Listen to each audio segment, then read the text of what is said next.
Bonjour, bienvenue dans cette vidéo où nous allons travailler un peu sur l'espérance conditionnelle en particulier, mais pas que. C'est un exercice qui est très intéressant.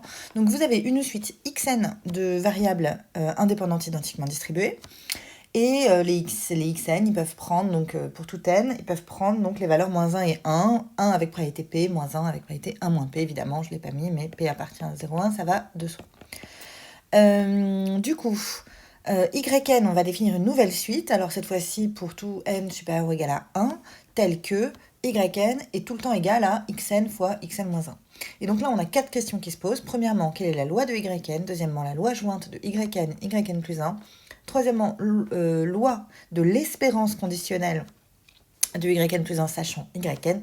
Et enfin, que vaut l'espérance de yn plus 1? Et bien dis donc, ça fait du boulot. On y va, c'est parti. Donc, quelle est la loi de yn? Donc, pour donner la loi de yn, il va déjà falloir, alors on va prendre soit n, hop, supérieur ou égal à 1, comme ça, on l'a défini, c'est bon.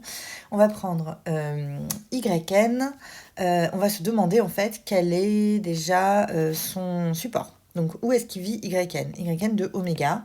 Ben, si vous regardez, xn vaut 1 ou moins 1, yn, c'est le produit des xn moins 1, donc dans tous les cas, il vaut forcément aussi moins 1 ou 1.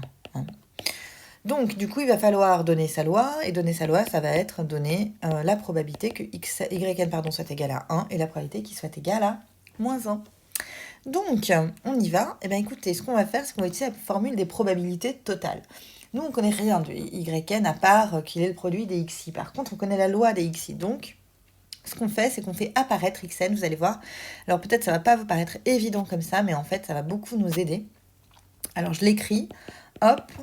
Ça, c'est la formule des probabilités totales. J'ai toujours le droit de dire ça. Parce que, en fait, voilà. Parce que xn ne peut prendre que deux valeurs, 1 ou moins 1. Et donc, en fait, j'ai le droit de partitionner la proba que y soit égal à 1 par les deux événements xn vaut 1, xn vaut moins 1. Donc, l'égalité que j'ai écrite ici, elle est valable, tout à fait. Mais ça, ce n'est vrai que parce que xn ne prend que ces deux valeurs-là. Hein. Si xn avait 3 valeurs, par exemple, je serais obligée d'écrire d'additionner les 3 probas. Bon, ça, CF, formule des probabilités totales. Du coup, pourquoi ça nous aide de dire ça? Parce que du coup, on est obligé, ça nous fixe forcément les valeurs de xn et xn-1. Pour que yn soit égal à 1, sachant que xn est égal à 1, ben, du coup, ça nous force, on sait à quoi doit être égal aussi xn-1. Et en fait, on peut remplacer, on n'a plus besoin de garder la probabilité que yn soit égal à 1, puisqu'on l'aura complètement défini si on définit la valeur des xn-1 et de xn. Hein, donc xn, on l'a fixé à 1 dans la première proba. Puisque yn vaut 1 et que yn est le produit de xn et xn-1, ben nécessairement, xn-1 vaut aussi 1. Et donc, en fait, ce que je dis, c'est que vous voyez que ces deux probas sont strictement équivalentes. Hein. Il n'y a aucun problème, ça vaut donc exactement la même chose. On a fait disparaître yn, mais on peut retomber dessus sans problème. Hein. Tout ça est strictement équivalent. Et donc, de la même manière, si vous voulez que yn soit égal à 1 alors que xn vaut moins 1, ben cette fois-ci, il faudrait que xn-1 soit aussi égal à moins 1 hein, pour faire donc moins 1 fois moins 1 égale 1. Et ces trucs-là, on les connaît parce qu'il se trouve qu'en fait, les xn sont indépendants entre eux. Donc, la probabilité, alors je l'écris une fois, hein, la probabilité jointe, c'est égal au produit des probabilités. Et là, il n'y a plus de problème, puisqu'en fait, on connaît exactement toutes ces probabilités. On sait que, pardon, il n'y a pas de virgule, hop, xn égale moins 1. Et donc ça, on sait que c'est égal à, voyons, donc ça c'était 1 moins p, fois p, plus 1 moins p, hop. Ah pardon, excusez-moi, je me suis trompée. Le premier vaut p. En fait, la probabilité de valoir 1, c'est p. Donc c'est p carré. Hop. P carré, et les deux, là, plus 1 moins p carré. Voilà. Donc ça, c'est pour la probabilité que yn soit égal à 1. Si maintenant on veut calculer la probabilité que yn soit égal à moins 1, en fait, je vais faire exactement pareil. Donc vous pouvez faire pause hein, à tout moment et essayer de le faire par vous-même, ce sera forcément bénéfique. Je vais de même partitionner ici en disant que j'utilise la formule des probabilités totales sur xn. Et donc, je procède exactement de la même manière en disant que comme yn c'est le produit de xn et xn-1, si je veux que ce soit égal à moins 1, il faut que xn-1 soit égal à moins 1 et que xn, lui, de toute façon, je l'ai fixé, donc c'est comme ça. Et pareil, si je veux que yn soit égal à 1, alors que xn est égal à moins 1, il faut que xn-1 soit aussi égal à moins 1 pour que ça fonctionne. Pardon, je me suis trompée, c'est un moins. Je me disais, il y a un truc qui ne va pas, donc c'est l'inverse. Hop, plus 1 et moins 1. Voilà. Là, bon, je vous épargne cette étape où je dis que c'est indépendant et que du coup, on a le droit de séparer en produit de proba. Et donc, je vais directement dire que c'est égal à donc 1 moins P fois P plus P fois 1 moins P. Donc, tout ça, ça fait 2P 1 moins P. Je vérifie au passage que ma loi, elle somme bien à 1 au niveau des probas. Donc, probabilité que... On a fini, hein, on a défini la loi de YN. Donc, probabilité que YN soit égal à 1 plus probabilité que YN soit égal à moins 1. Bon, ça, il faut absolument que ça fasse 1. Donc, je le vérifie. Ça nous fait P carré plus 1 moins P carré plus 2P 1 moins P. Donc là, on remarque, on reconnaît donc A plus B carré. Hein. Donc ça nous fait A plus B au carré, c'est-à-dire 1 au carré, c'est-à-dire 1. Donc, on est bon, on a trouvé. Alors, ce que je vais faire pour la suite, ça va nous aider. Qu'est-ce qu'on peut prendre? Hop, je vais prendre, du bleu, voilà. Donc, ici, on va noter que... Hop, oups, j'ai jamais utilisé ce truc-là. Bon, c'est pas mal, hein, l'encadrement. C'est juste pour plus tard, si on a besoin d'y retourner, comme ça, on n'aura pas besoin de chercher partout. Voilà, on a trouvé nos deux résultats. Donc, voilà pour la loi de YN. La deuxième question, c'est quelle est la loi du couple YN plus 1. Donc, pareil, alors ça c'est un truc, vous pouvez toujours compter là-dessus, c'est qu'en fait, quand vous cherchez la loi de quelque chose, mais en fait quoi que ce soit un couple ou ce que vous voulez, la première question à se poser systématiquement, c'est quel est le support. Donc, que peuvent prendre ces valeurs-là? Donc, YN, on a dit qu'il se promenait entre moins 1 et 1. Et pareil, YN plus 1, nécessairement, ne peut prendre que deux valeurs, moins 1 et 1. Donc, notre couple, il peut prendre 4 valeurs. Donc, donner la loi du couple, ça va être donner la probabilité pour chacune de ces 4 valeurs. Donc, on y va. Quelles sont les valeurs? Soit les deux valent 1, soit les deux valent moins 1, soit l'un des deux vaut 1 et l'autre moins 1. Donc, on va commencer par le cas où tous les deux valent 1. Donc, dire que tous les deux valent 1, en fait, je vais faire exactement pareil que tout à l'heure. Je vais repartitionner par xn égale 1. Et la raison pour laquelle je fais ça, c'est qu'en fait, j'ai pas vraiment le choix parce que xn, c'est vraiment ce que je connais. Hein. Au passage, je ne peux pas dire que ça, c'est égal au produit des probabilités parce que les yn ne sont pas indépendants. Hein. D'ailleurs, on le voit, hein, puisque vous avez que yn c'est égal à xn moins 1. Et yn plus 1, du coup, ça va être égal à xn plus 1, xn. Donc déjà, ils ont xn en commun. Donc c'est un petit peu mal barré pour être indépendant. Donc il n'y a pas d'indépendance entre les deux. La valeur de l'un dépend de la valeur de l'autre. Donc, on y va. On écrit que c'est égal à la probabilité que yn égale 1, yn plus 1 égale à 1. Donc là, je n'ai rien changé. Et juste ce que je vais faire, c'est que je vais rajouter, hop, xn égale 1, en disant que je partitionne donc par xn. Hop, et là, je fais pareil. Donc exactement comme au-dessus, en fait. Hein. Hop, égale moins 1.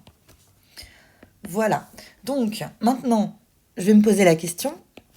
Est-ce que je peux faire exactement comme j'ai fait au-dessus, c'est-à-dire remplacer tout ça par des xn, c'est-à-dire donner la loi donc donner la valeur de xn-1, xn et xn plus 1. Donc dans les deux cas, on va faire ça, on va se demander en fait à quoi c'est équivalent de dire que yn vaut 1, yn plus 1 vaut 1, et xn vaut donc 1 dans le premier cas et moins 1 dans le deuxième. Donc prenons le premier cas. Je vais peut-être, voilà, pour que ce soit clair, on est là. Donc premier cas, yn vaut 1, et xn, il est là, vaut 1. Donc ça me fixe en fait xn-1. C'est ce qu'on a fait tout à l'heure. Hein, ça veut dire que nécessairement, xn-1 vaut 1, puisque yn est égal au produit des deux. Et que moi j'ai fixé xn. Ok, même combat pour xn. Celui-là il est déjà fixé de toute façon. Et donc que doit valoir xn plus 1 ? Ça, c'est la valeur de yn plus 1 qui me le dit, puisque yn plus 1 est égal au produit de xn plus 1 fois xn. Donc, pareil, il doit valoir 1 si je veux que tout le reste soit respecté. Je procède exactement de la même manière. Cette fois-ci, dans le deuxième cas, j'ai supposé que xn valait moins 1. Donc, puisque je veux toujours que yn soit égal à 1, il faut que xn moins 1 soit égal à moins 1. Hein. Et de la même manière, je veux que yn plus 1 soit égal à 1. Donc là, j'ai aussi du moins 1. Donc, j'utilise à nouveau l'argument qu'il y a indépendance des xn pour pouvoir séparer ça en produit de proba. Et du coup, ça va me faire le produit de 3 proba plus le produit de 3 proba. J'écris directement. Donc là, ça vaut 1, donc c'est P, P, P, 1 moins P, 1 moins P, 1 moins P. Donc tout ça me fait P au cube plus 1 moins P au cube. Ok. Alors, je vais faire le deuxième en entier. Donc, quelle est la probabilité ? On va prendre que yn soit égal à 1 et yn plus 1 à moins 1. Donc je procède exactement de la même manière.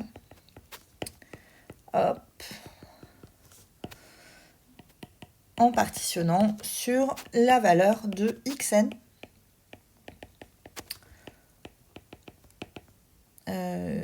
Moins 1. Et xn vaut cette fois-ci moins 1.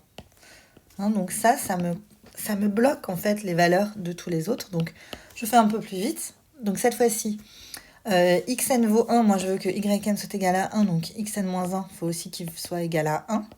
Xn de toute façon, je l'ai fixé. Et xn plus 1, cette fois-ci, pour que yn plus 1 soit égal à moins 1, il faut que je le fixe à moins 1. Idem pour le deuxième cas. Donc cette fois-ci, xn vaut moins 1, yn est égal à 1, donc il faut que xn moins 1 soit égal à moins 1. Xn, je l'ai fixé. Quant à xn plus 1, si je veux que xn plus 1, yn plus 1, soit égal à moins 1, et je sais aussi que xn est égal à moins 1, il faut que ce soit égal à 1. Donc tout ça va me donner... donc là, je vais avoir, voyons, P carré 1 moins P plus 1 moins P carré fois P. Ok. Donc ça, on peut peut-être un peu le simplifier. Si je mets P 1 moins P en facteur, il me reste P plus 1 moins P. Hein, et ceci s'annule, donc tout ça vaut P1 moins P. Ok, donc de la même manière, je suppose que là je peux vous donner les résultats parce que vous avez compris. Donc la probabilité que yn c'est égal à moins 1 et yn plus 1 est égal à 1. Je vous propose de le vérifier vous, que c'est également égal à P1 moins P, donc en procédant exactement de la même manière. Et enfin, pour la dernière, donc la probabilité que chacun des deux soit égal à moins 1, vous avez deux solutions. Soit vous décidez de faire exactement pareil, ça va marcher. Soit vous dites qu'en fait c'est égal à 1 moins les autres. Moi je vous propose plutôt de montrer que c'est pareil, de faire pareil que les autres en partitionnant avec xn. Comme ça, ce que vous pouvez faire après, c'est vérifier que la somme de toutes les probabilités vaut 1. Comme ça, voilà, si vous additionnez tout ça, vous pouvez vérifier que la somme vaut 1. Donc si vous, à la fin, c'est normal, ils valent tous P1 moins P, sauf le premier qui vaut P cube plus 1 moins P au cube. Ok, bon, allez. Et là, d'ailleurs, vous remarquez bien que du coup, il n'y a absolument pas d'indépendance entre les yn, puisque tout à l'heure, on avait dit que, par exemple, regardez, la proba de valoir 1, c'est égal à P carré plus 1 moins P carré, et l'autre à 2P 1 moins P. bon, bah, la proba de valoir 1 et moins 1 en même temps, hein, le couple, n'est absolument pas égal au produit des deux. Très bien, très bien. Maintenant, on va s'attaquer à l'espérance conditionnelle. Donc, on a dit qu'on voulait la loi de espérance de yn plus 1, sachant yn. Donc ça, c'est une variable aléatoire. C'est ça qui est peut-être un petit peu compliqué à comprendre. Enfin, je veux dire, c'est la difficulté de l'espérance conditionnelle, de tous les cours sur l'espérance conditionnelle, c'est de comprendre que ce machin-là est une variable aléatoire. Donc, pour que ce soit clair, ce qu'on va faire, c'est qu'on va l'appeler Z. Hein, ça, c'est Z. Déjà, il faudrait trouver les valeurs de Z. Donc, quelles sont les valeurs de Z? En fait, Z a deux valeurs possibles. Les deux valeurs possibles de Z, c'est espérance. Alors, donc Z peut être égal à soit, comment je vais l'écrire? C'est un petit peu moche mon truc. Alors, deux valeurs possibles. Donc, soit à l'espérance de yn plus 1 lorsque yn vaut 1, soit à l'espérance de yn plus 1 lorsque yn vaut moins 1. Voilà les deux valeurs que peut prendre notre variable z. Et quelle est la probabilité de valoir ces trucs-là, ces deux valeurs? Donc la probabilité ici, c'est la probabilité que yn soit égal à 1, hein, puisque cette chose-là n'arrive que lorsque yn est égal à 1.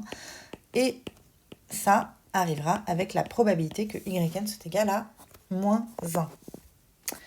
Donc, on y va. Comment est-ce qu'on va faire pour calculer la valeur de cette première chose-là, l'espérance de yn plus 1, sachant que yn égale 1. Donc, il y a plusieurs manières de faire. Alors, ce qu'on peut faire tout simplement, c'est calculer la loi. Regardez la loi de yn plus 1, sachant yn égale 1. Donc, c'est-à-dire donner la probabilité que yn plus 1 soit égal à 1, sachant que yn égale 1.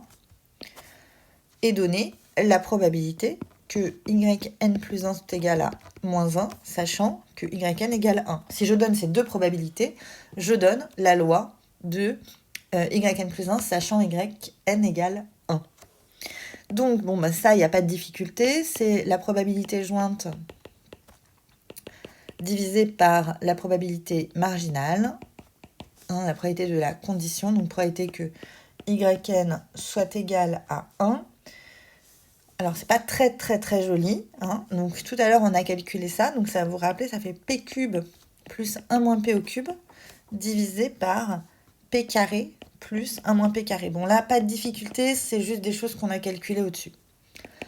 Deuxième chose ici. Donc, lorsque yn vaut 1, que vaut la probabilité que yn plus 1 soit égal à moins 1? Eh bien, c'est le ratio entre la probabilité jointe et la probabilité que yn soit égal à 1. Donc, pareil, on a calculé tout ça. Et donc, vous vous retrouvez. Alors, bien sûr, vous divisez par la même chose puisque c'est la même condition. Ok. Donc, maintenant, de la même manière, donc ça on va pouvoir calculer. Alors, j'ai qu'à le faire maintenant. Donc, que vaut l'espérance du coup de yn plus 1 sachant que yn égale 1, bah, tout simplement, en fait, je vais dire que c'est égal à les deux valeurs que ça peut prendre, pondérées par les probabilités. Donc, 1, c'est ce 1-là, d'accord, qui se retrouve ici. 1 fois la probabilité que ça arrive, p cube plus 1 moins p au cube divisé par p carré plus 1 moins p carré, ok, plus moins 1, donc moins 1, qui est celui-là, fois la probabilité que ça arrive, hop, p carré plus 1 moins p carré. Alors, je suis d'accord, vous êtes peut-être en train de vous dire, oulala, il y a beaucoup de p, il y a beaucoup de... C'est vrai que les notations sont peut-être un peu compliquées, mais ceci étant, le concept n'est peut-être pas si compliqué que ça. Hein. Donc, tout ça, vous pouvez vérifier que ça se factorise comme ça, 1 moins 2p carré divisé par p carré plus 1 moins p carré. Bon, donc, on a trouvé la valeur de ce truc-là, hein, que j'ai entouré. Et on sait que, quelle est cette valeur? C'est ça, d'accord? Ça, c'est une des deux valeurs que Z peut prendre, avec la probabilité, du coup, qui est la même que celle que P de YN soit égal à 1, puisque c'est la condition. Donc ça arrive lorsque la condition est vérifiée.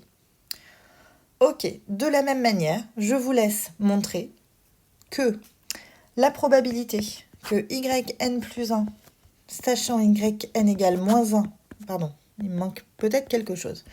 Donc cette fois-ci, on va regarder l'autre valeur, donc on va calculer l'espérance conditionnelle, sachant que Yn cette fois-ci est égal à moins 1, donc je calcule les deux probas, chacune des deux probas. Voyons, donc ça me donne, vous pouvez montrer que c'est égal à 1 demi. Ensuite, la probabilité que Yn plus 1 soit égal à moins 1 lorsque Yn égale moins 1, je vous laisse aussi montrer que c'est égal à 1 demi, forcément, puisque la somme des deux doit valoir à 1. Et du coup, montrer que l'espérance de Yn plus 1 sachant Yn égale moins 1, dans ce cas-là, ça vaut 0. Ok, donc je vous laisse montrer ça en faisant exactement ce qu'on a fait là-haut. Donc à la fin, notre variable z peut prendre deux valeurs. Elle peut prendre la valeur qui est là, 1 moins 2p au carré sur p carré plus 1 moins p carré. Elle prend cette valeur lorsque yn vaut 1, c'est-à-dire 2p 1 moins p. Donc là, c'est lorsque yn, probabilité que yn soit égal à... pardon, non, c'est l'inverse. Elle soit égale à 1, c'est-à-dire p carré plus 1 moins p carré. Voilà. Et elle prend l'autre valeur, 0, avec probabilité. Donc, c'est lorsque yn est égal à moins 1. Et ça arrive avec probabilité 2p 1 moins p. Évidemment, ces deux trucs-là somment à 1 et vous avez votre loi pour Z. Je vous rappelle que Z, c'est égal à l'espérance conditionnelle de Yn plus 1, sachant Yn. Vous voyez bien que Z est une variable aléatoire, même si c'est défini comme une espérance. C'est une variable aléatoire. Et donc, du coup, dernière question. Il faut calculer donc l'espérance de Yn plus 1. Donc, vous avez deux manières de faire. Soit vous dites, bon, vous savez calculer l'espérance, Yn plus 1, il prend deux valeurs, donc qui sont moins 1 et 1. Donc soit ça prend 1 avec la valeur p carré plus 1 moins p carré, ou alors ça prend moins 1 avec la probabilité de p 1 moins p. Donc ce serait égal à p carré plus 1 moins p carré moins 2p 1 moins p. Donc là, on reconnaît aussi, la...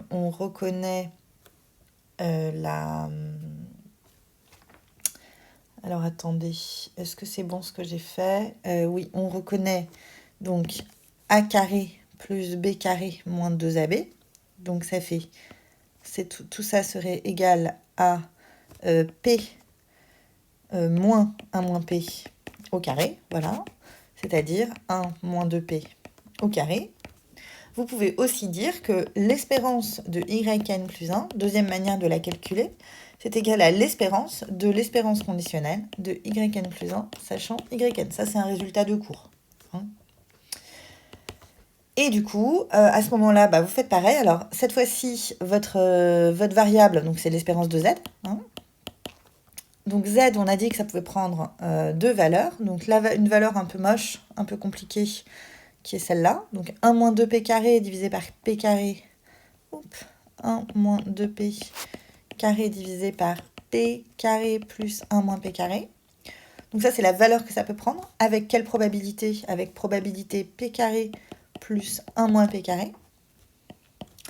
Et ça prend 0 avec probabilité 2p 1 moins p.